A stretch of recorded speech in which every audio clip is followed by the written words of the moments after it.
Assalamualaikum warahmatullahi wabarakatuh. Perkenalkan, nama saya Fadila Ikroma dengan NIM 461301010134 dari Program Studi Psikologi Fakultas Psikologi Universitas Mercu Buana.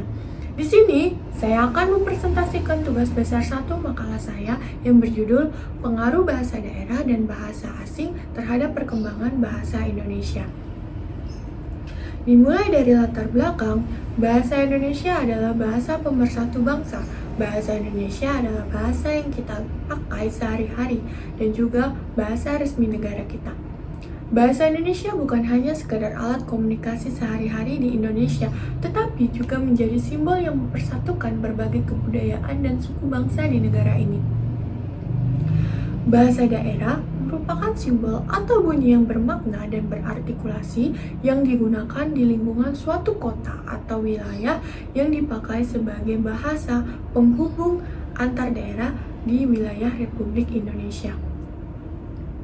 Sedangkan bahasa asing adalah suatu bahasa yang berasal dari negara atau budaya lain. Selanjutnya, sejarah dan perkembangan bahasa Indonesia. Bahasa Indonesia ditetapkan sebagai bahasa nasional pada Sumpah Pemuda 28 Oktober 1928 menjadi fondasi kuat persatuan dan identitas bangsa Indonesia. Sebelumnya, Indonesia menghadapi tantangan komunikasi lintas suku bangsa. Tetapi, kehadiran bahasa Indonesia tidak hanya memenuhi kebutuhan praktis, tetapi juga menjadi lambang persatuan. Dalam menghadapi globalisasi, bahasa Indonesia harus terus berkembang dan beradaptasi untuk tetap relevan dan efektif. Upaya pelestarian dan pengembangan telah dilakukan melalui Kongres Bahasa dan perkuatan penggunaan bahasa Indonesia di masyarakat.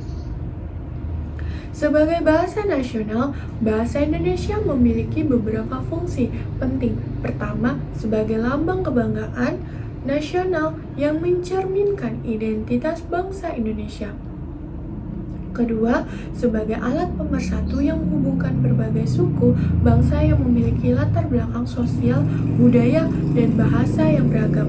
Ketiga, sebagai alat perhubungan antar daerah dan antar budaya, memungkinkan terjalinnya komunikasi yang harmonis dan saling memahami antar warga Indonesia. Selanjutnya, kedudukan dan fungsi bahasa Indonesia. Kedudukannya sebagai bahasa nasional, bahasa Indonesia memiliki fungsi.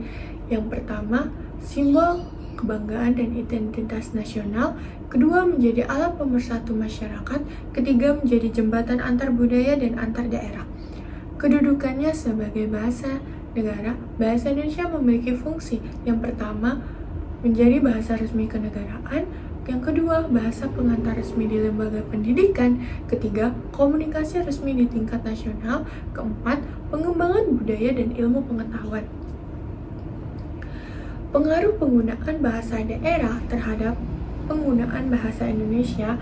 Adapun dampak positifnya, yang pertama, memperkaya kosakata bahasa Indonesia. Yang kedua, menjadikan bahasa Indonesia sebagai cermin keberagaman budaya. Yang ketiga, meningkatkan rasa kebanggaan dan identitas suku dan daerah. Keempat, mempererat hubungan antar individu.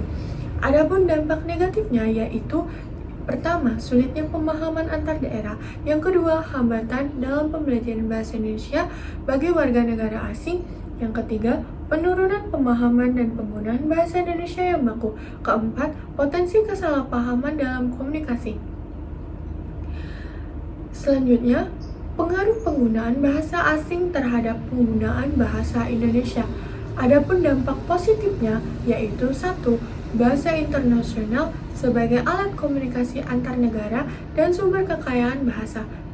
Yang kedua, menunjukkan keterampilan berbahasa yang unggul. Yang ketiga, memperluas wawasan budaya melalui pemahaman bahasa asing. Keempat, meningkatkan kesempatan kerja dengan menguasai bahasa asing. Adapun dampak negatifnya yaitu yang pertama, kualitas bahasa Indonesia dianggap menurun karena masyarakat kurang memperhatikan tata bahasa dan kosakata. Yang kedua, kemampuan berkomunikasi dengan baik dalam bahasa Indonesia mulai menurun, yang dapat mempengaruhi interaksi sosial dan profesional. Yang ketiga, kurangnya kesadaran akan kekayaan budaya dalam bahasa Indonesia dapat melemahkan identitas nasional dan kebanggaan akan warisan budaya. Selanjutnya, adapun upaya pelestarian bahasa Indonesia. Yang pertama, peran pemerintah. Pemerintah harus membuat kebijakan dan mendukung program pembelajaran bahasa Indonesia. Yang kedua, peran media massa. Media massa harus menyediakan konten yang mendukung penggunaan bahasa Indonesia. Yang ketiga, peran sekolah. Sekolah harus mengajarkan bahasa Indonesia dan memfasilitasi kegiatan ekstrakurikuler. Yang keempat, peran keluarga. Keluarga memberikan contoh dan mendukung belajar bahasa Indonesia di rumah. Yang kelima, peran remaja. Remaja harus memperkuat penggunaan bahasa Indonesia dalam komunikasi dan menciptakan karya-karya yang kreatif. Jadi, kesimpulannya adalah bahasa Indonesia adalah lebih dari sekadar alat komunikasi. Bahasa Indonesia juga mencerminkan persatuan, kebudayaan, dan suku bangsa Indonesia. Meskipun bahasa daerah masih hidup sebagai identitas lokal, dominasi bahasa asing, terutama bahasa Inggris, mempengaruhi penggunaan bahasa Indonesia. Penting untuk memahami dampak penggunaan bahasa daerah dan bahasa asing terhadap bahasa Indonesia, serta bagaimana bahasa Indonesia tetap relevan di tengah perubahan budaya dan linguistik. Meskipun ada dampak positif dan negatif dari penggunaan bahasa daerah dan bahasa asing, upaya pelestarian yang komprehensif oleh pemerintah, media, sekolah, keluarga, dan remaja diperlukan untuk menjaga keberlanjutan dan keberagaman budaya Indonesia serta memastikan bahasa Indonesia tetap relevan sebagai alat komunikasi utama. Sekian presentasi dari saya. Wassalamualaikum warahmatullahi wabarakatuh.